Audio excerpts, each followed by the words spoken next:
This video is one half of a pair of videos, one of them dealing with the making of what I call Magic Cherries. It's a confection, and the other half dealing with my attempts to make a giant chocolate injection syringe. Better to make confections such as the Magic Cherries, so they kind of go together, these two videos. I have these some sort of polycarbonate cherry cordial molds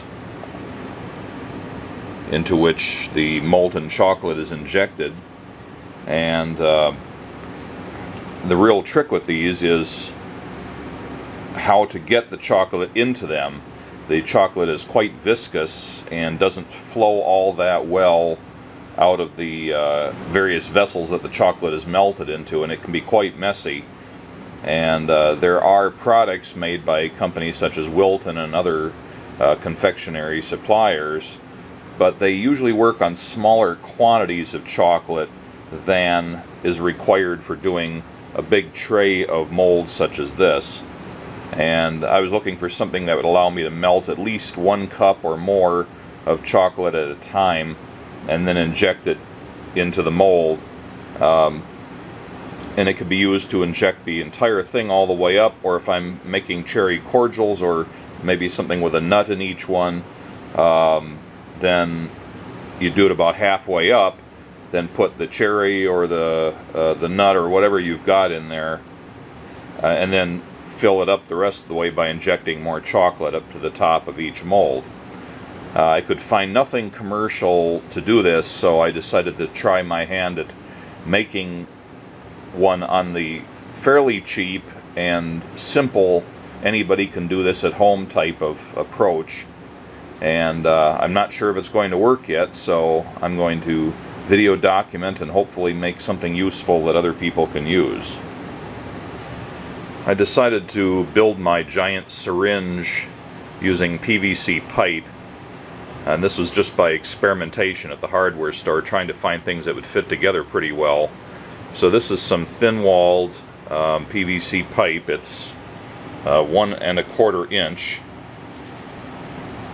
and as can be seen here, this actually measures something closer to, well, it's not 1 1/4 ID, and it's certainly not 1 1/4 OD, yet it's called 1 1/4 inch pipe. I never did completely understand how these pipes are sized, but this can all be done by simple comparison in the store. The main body of the syringe is going to be made from 2-inch PVC. I'm not really sure what this measures out to be. It does seem to be roughly 2 inches ID, and probably about 2 3/8 of an inch OD. I started out with a sketch. I figured a piece of large PVC tubing or pipe with a thread adapter on the end, and then a cap put onto there, although really it could be done by just putting a cap glued onto the PVC pipe. I thought it'd be nice to be able to remove it, maybe make cleaning a little easier. And then some sort of a piece of pipe, either plastic or copper for example, either glued or somehow threaded into the cap through a hole drilled in the middle. This would be the needle part of the syringe. And then the third part is some sort of a plunger, preferably either with a very tight fit but still able to be pushed down the length of the tube, and then with some sort of a gasket or an O-ring or something to make a better seal, rather like a large grease gun, but without using a grease gun. And then you need something to be able to push the plunger down. And I was thinking that depending on how the pieces go together, this plunger could actually be a smaller pipe cap if I could find one that fits into the tubing. What I found was that with the 2-inch PVC pipe, see if I can get this in the picture, Here's the 2-inch PVC pipe, and here's an 1.25" pipe cap, and it fits in there really pretty closely. And this could probably be used as the plunger all by itself, but still a fair amount of chocolate would leak out of it. So I'm still going to investigate putting an O-ring on there. I also have a thread adapter for 2-inch PVC pipe.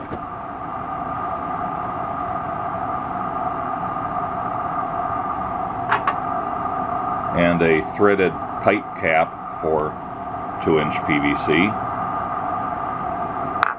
And I actually have a few of these 1.25" caps so I can experiment with different ways of doing the O-rings. And I thought one of them might actually be the part I push on with my hand. Instead of putting a shaft on the plunger, just make the entire plunger be pushable from one end to the other. So I think the first thing to do is a proof of concept to see if I can actually put a functioning O-ring on this PVC. I also settled on a piece of copper pipe nipple, a so-called 1/8 inch. Again, I don't know where that dimension comes from, but it's called 1/8 inch. And I got about a 2.5 inch length of it. I think that'll make the needle part of the syringe. It's about the right diameter to be useful. And as you can see, this pipe nipple is about 1/4 inch ID. I still don't know where the 1/8 inch comes from on these things, unless somebody in the hardware store opened the package and stuck the wrong one in there. But anyway, I don't think it's a critical dimension. I think something with about 1/4 inch ID is appropriate. I don't really need threads on both ends. I'm probably going to cut one off and then drill a hole into the PVC and just sort of self-thread the threaded end of the nipple into the plastic, just force thread it in there. You could buy a tap in this size and actually tap the plastic. I'm not sure it's really necessary, and that would put it outside the range of many quick and easy home construction projects. So my first attempt at this is a 2 1/8 inch OD 1 15/16 ID O-ring, and this one looked good in the package in the store. Well, here's that O-ring, and to work out properly, it should be a good fit on the OD of the O-ring and probably be stretched slightly into the groove on the plunger. And as you can see here, it's already too big to fit inside this piece of pipe, so this is not a great O-ring for this application. So here's my other O-ring, the 1 7/8 inch OD by 1 5/8 inch ID. It's an 1/8 inch diameter O-ring, and as can be seen here, it's a little bit too small for the inside of this pipe. I can stretch the O-ring around the outside of this cap, and then of course it makes it too large to fit inside. But if I can cut a deep enough groove in this cap here so that the O-ring can set down inside it, then I have a fighting chance to fit the O-ring in there in such a way that it'll still fit inside this larger tube. It occurred to me that the simplest way of making a seal on this piece of pipe cap is just to wrap it with several layers of standard masking tape that anybody would have around their house until appropriate thickness is made up. And as can be seen here, that seems to fit in there pretty darn well. These pipes aren't guaranteed round, by the way. They can always be a little bit of an oval, so you're not going to get a perfect seal with something like this. The O-ring might be a little bit more conformal, so I'm going to also try the O-ring approach. But this is a kind of a poor man's solution here. I think would work pretty well, and the masking tape can be peeled off after each use and replaced with fresh masking tape for the purposes of cleaning it. And most people have masking tape around, so this would be a pretty cheap and I think effective way of doing it. So for this other experiment, I do have a lathe, and I chucked up one of these caps in the lathe and just turned it ever so slightly to make it round because it was wobbling a little bit. And now I'm going to experiment with putting a groove in there for the O-ring to fit into. I don't really have a appropriate tool for cutting a groove in anything. I don't want to run out to the store and get something either. I decided I'm just going to use the tip of a hole bit like this. Not even sure what these are properly called, but it's hardened steel and it should work well enough on the relatively soft plastic. I can just treat this like it's a wood lathe and use this cross bit here on the lathe as a tool rest. Probably crank it out a little bit, but just kind of work it around like this and make my groove in there. We'll see how that works.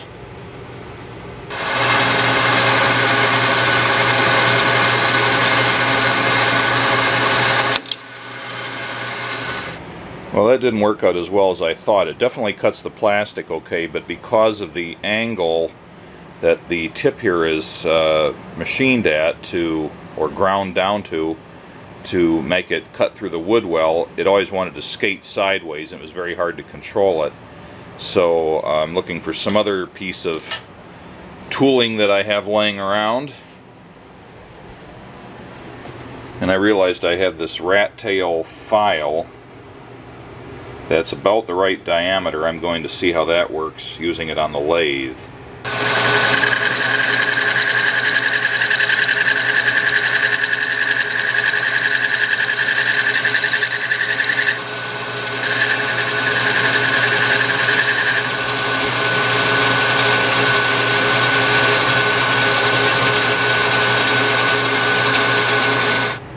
There is a bit of a trick here, just doing some gentle experimentation. Obviously the lathe can turn either direction, unlike a wood lathe, but on the metal lathe it can spin either direction, whichever makes more sense. And I'm not cutting from the tip here, I'm dragging it along like this. If I do it this way with the lathe spinning towards me, it doesn't grab the file enough to kick it back, but I was worried about that, and I thought maybe it would work better to spin it going away from me, and then there's no kickback, but if it did grab the file, then it would pull the tool and potentially pull my hand into the chuck, which I could probably avoid, especially if I don't hold the tool all that firmly, but I still don't like that very much. And I didn't think it was really great to do something like this either. Ultimately, I had the best results by spinning it towards me and just holding it lightly on there. It didn't grab enough to cause a problem. I thought it was ultimately the safest way to do it. Periodically I can snap the O-ring into the groove and try fitting the inside of the 2-inch PVC over it to see when it actually goes in there, and it's still not quite ready.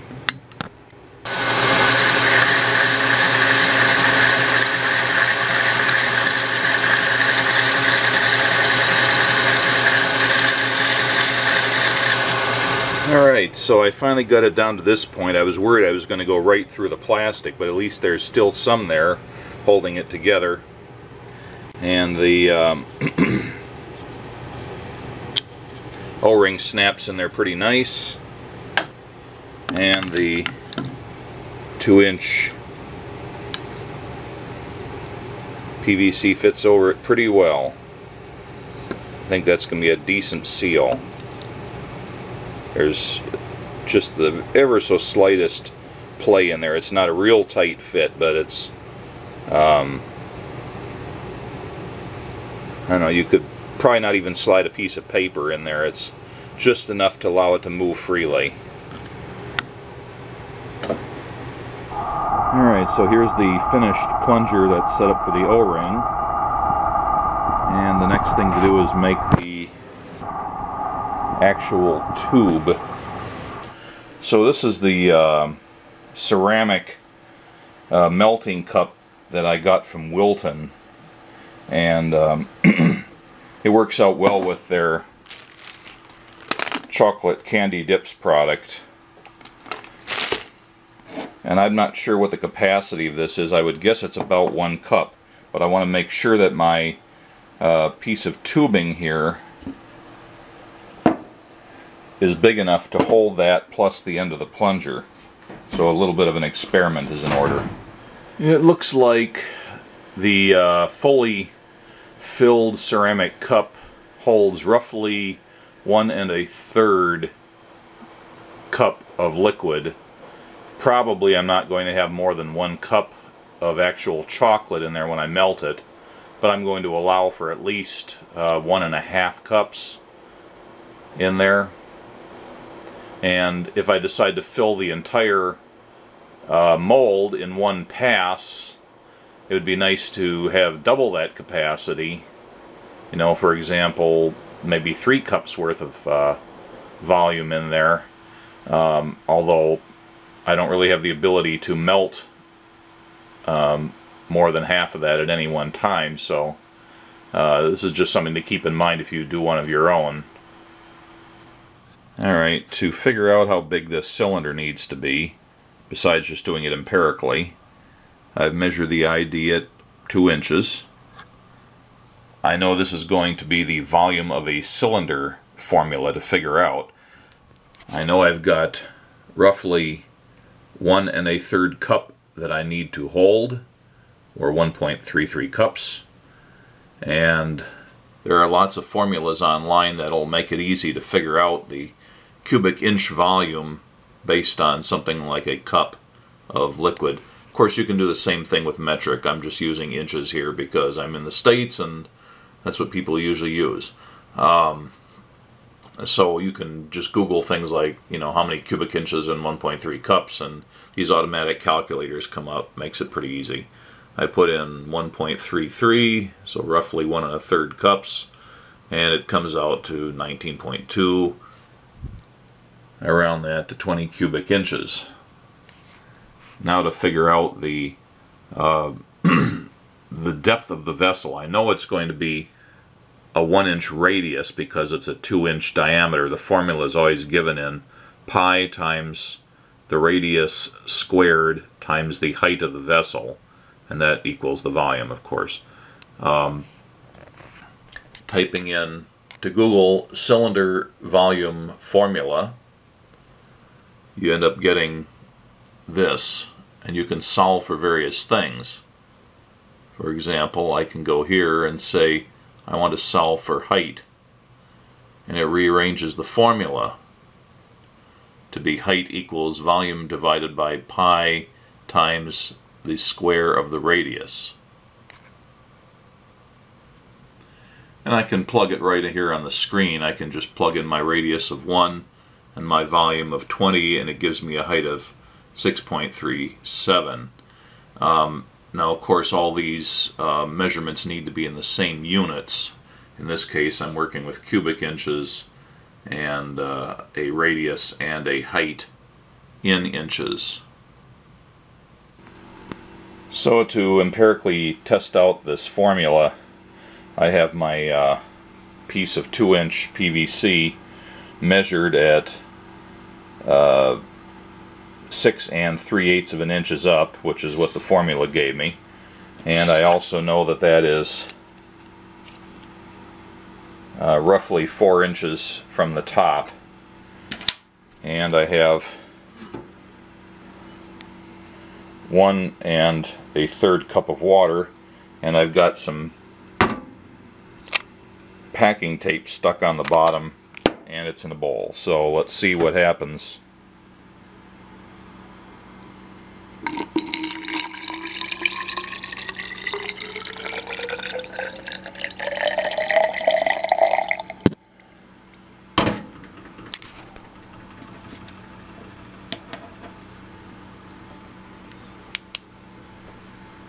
So let's see what happens here. I have a piece of paper towel taped over the end of my ruler, and I'm going to stick it down roughly, what did I say it was, roughly 4 inches, but not quite 4 inches. I'm going to go down about 3.5 inches. Pull it back up, it's still dry. And then go down just about 4 inches. Come back up, it's still dry.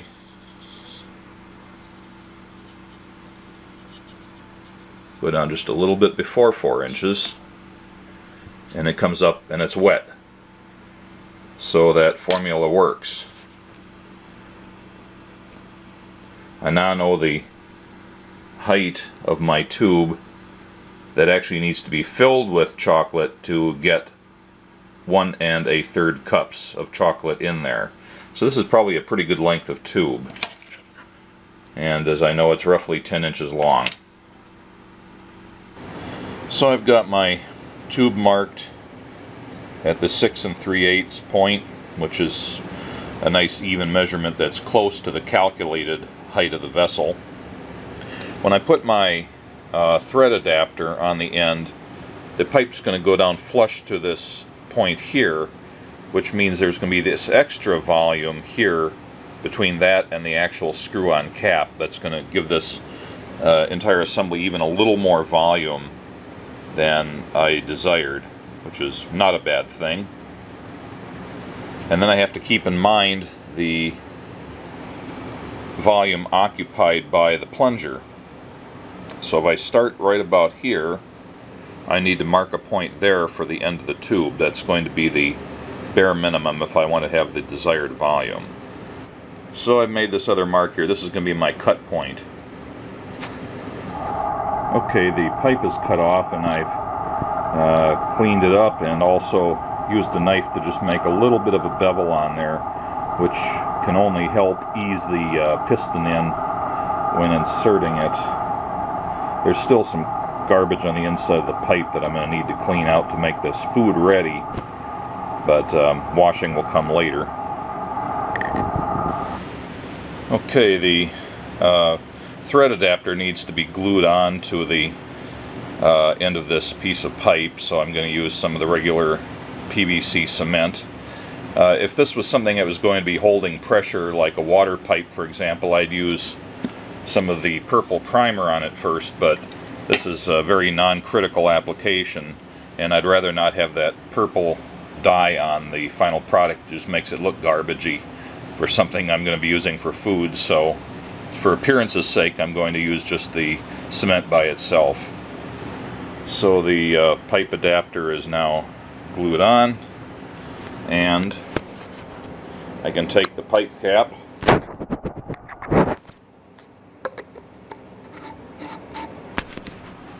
and screw it on. It doesn't go on all the way, at least not without using a wrench. This is a potential problem just for continuity inside the tubing. It does add a fair amount of extra volume to the cylinder as well, which is not the greatest thing, but it'll have to work. So my caliper says that the small end of this pipe nipple is 0.386 inches, and obviously it flares out. It's tapered and it flares out to something larger than that at the large end. I'm going to make it just a hair smaller than this initially, and then open it up very slightly to see which exact diameter gives me the best fit. Alright, I've got a hole drilled in there. It's, let's see,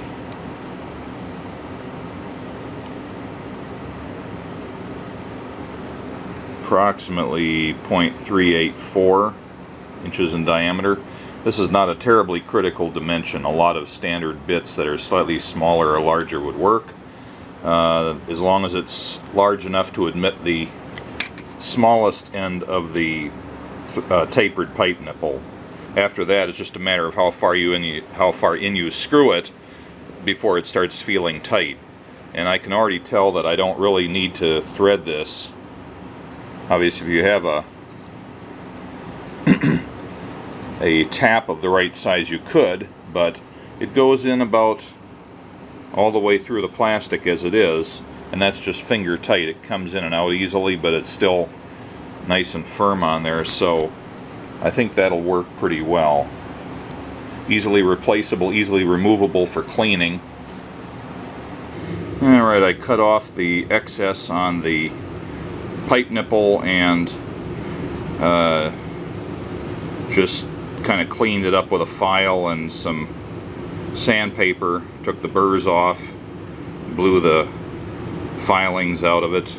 It's still going to get washed before I use it, but there's the assembly.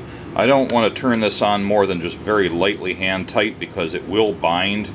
At that point I would need a wrench to get it apart, and I want this to go ahead just by hand strength, not having to get out big tools to use it. I found that the first time I put this together I snugged it up just a little bit too much and I couldn't get it apart with my hands. I had to put one half in a vise and get out a big wrench to work on the other half. So that's just something to be cautious of. These threads do seem to taper a little bit. It's not too easy to see with the eye, but it definitely gets tighter as you screw it on. So there's the basic syringe. Now to make the rest of the plunger assembly. First I fit the plunger onto the 1 1/4 inch PVC pipe, just finger tight. It's not going to be glued on yet. And then I push the smaller one, the plunger, into the rest of the syringe as far as it'll go, and make a mark that's, you know, out here about this far. I'm going to put another plunger, or another cap rather, on the plunger to use as a blunt object to push against with my hand. So it needs to be a bit deeper than that, doesn't it? Okay, the second line is more realistic. That ends up coming up to the point where it can't go any further. So that's going to be my cut line. Alright, so the way I think I'm going to proceed with this is to put the the cap with the O-ring groove in it on one end of the plunger shaft, and just the bare cap on the other end. If I decide I want to use the masking tape approach, I can just wrap it on the one end that I'd usually use to push on with my hand, and if I want to go the other way around, I can still use the one with the O-ring as the pusher and push that one through. So I get two choices, but if you do this you could do it either way or both. So here's the completed plunger with the O-ring on one side and the pusher on the other, which can be wrapped with masking tape to make a alternate plunger.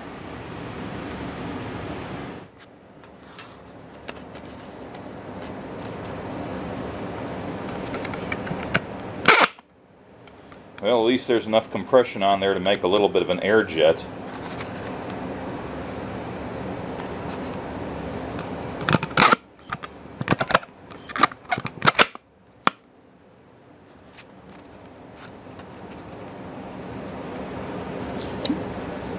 Here's trying it with the masking tape side. That actually goes through smoother without the squeaking. I actually think I'm getting better compression with the masking tape than with the O-ring, although that may just be because the O-ring is a little grippy on the PVC and is making for more friction in its dry state. But certainly the masking tape works well. So that may be the option for most people if they don't have access to a lathe. So this is the completed assembly, and in my other video on how to make Magic Cherries, I'm going to see about demonstrating how that works.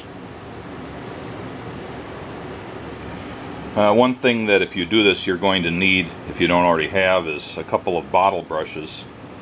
This is the smallest one they had at the hardware store, and it's not ideal, but it will go through that tube and would be useful for cleaning it out under, you know, warm water to get any chocolate or whatever else out of it. And then for the inside,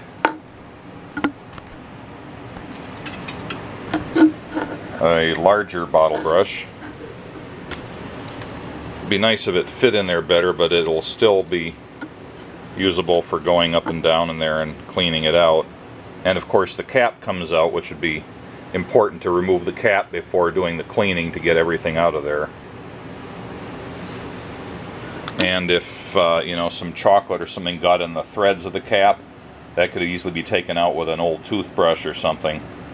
So I think it's pretty cleanable in a realistic sense.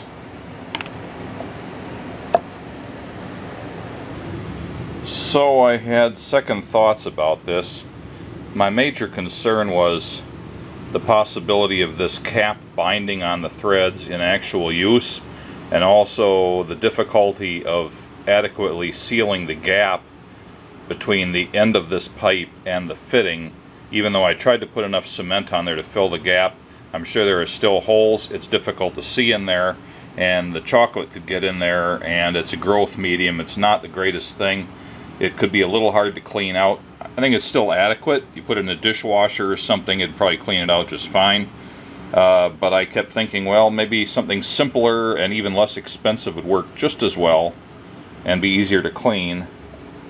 And I thought, well, you know, let's just do it with a regular unthreaded pipe cap, still a 2-inch pipe cap, same length of 2-inch PVC pipe, and just fit them together like this. The caps fit on pretty tightly by themselves. I still can drill the hole on the end and thread in the copper needle, if you will, of the syringe, and this would probably work just fine. I can still put the plunger in, either the O-ring side or the masking tape side, and it would work just fine. And then of course taking the cap off the end would make it totally simple and easy to clean, more so than this other design. And all you're buying is a piece of pipe and a simple unthreaded pipe cap for the body of the syringe. Now I was a little concerned about getting this on and off, since it is quite a tight fit. Normally you would glue this and it would go on, and the glue softens the plastic and allows it to slide on easier before the solvent action of the glue bonds the plastic together. But just trying to put it on straight like that, it might be quite a handful to get it on and off, so I thought I'm going to touch up the end of the pipe with a little sandpaper and make it just a slightly looser fit. So I've gone over the last, what is it, about 1 3/4 of the pipe, first with a file, a flat file, and then just sanded it with a strip of sandpaper, going around and around until it fit firmly, but not too firmly, into the cap, so I can still pull it off with just a firm grip and a slight twisting motion. This would probably stay on there when the pressure of the plunger is applied to the molten chocolate, but I think there's one more step I can take to make sure that doesn't happen, and that's to put a plug in here to prevent it from walking off and suddenly having an explosion of chocolate. And that can easily be done again with just tools that most people would have around the house. Namely, I've got a bag of stainless steel screws here. They don't even really need to be stainless steel. They're just sheet metal screws. I think they're number 8s maybe, or number 10s. And they're just about the right length to go through the cap and into the pipe itself and not stick in there too far. So I'm going to drill a clearance hole in this and a slightly smaller hole in the pipe so the threads just barely engage, so the screw goes in easily. Alright, so I've got a small hole and a large hole, basically sort of a tap hole and a clearance hole, and they easily go in there and you can see the alignment. And looking in here, I can see that the screw protrudes into the inside of the pipe just a little bit, which is not desirable. I should have bought the next shorter length of screw, but if that happens, it's easy enough to file or grind or even sand the tip of the screw off a little bit. Alright, so now I've shortened the screw a little bit.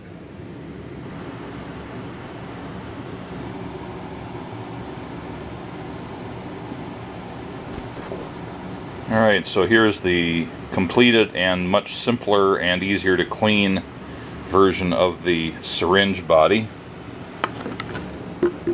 And I can fit the plunger in there. And there's the final product. Or I can flip it around and put the O-ring side in. And go like that. Yet another thought that occurred to me: when I actually start using this syringe, I'm going to need a way to prop it up vertically while I fill it with chocolate, or just whenever I'm not handling it. It'll be really hard to hold it up by doing anything else. It's really too tall to, say, stick it in a coffee cup. I think it would just tip over. I couldn't think of any other vessels I have around the kitchen that would hold it up. So what's the poor man approach to this? Get a handy Amazon box or whatever cardboard box is laying around, roughly the same size as the syringe, and just cut it out to make a bracket.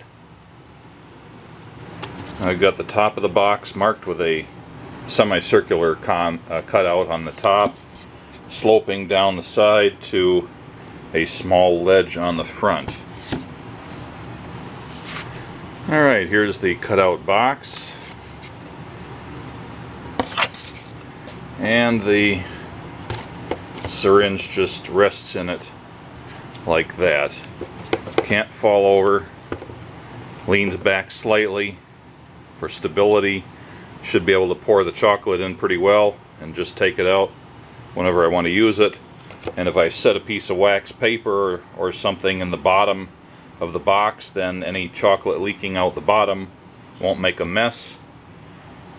And probably I'll find out that I can, after taking the copper needle out of this thing, that the whole thing can kind of store in this box when not in use. I think that'll work out pretty well. Certainly cheap and easy.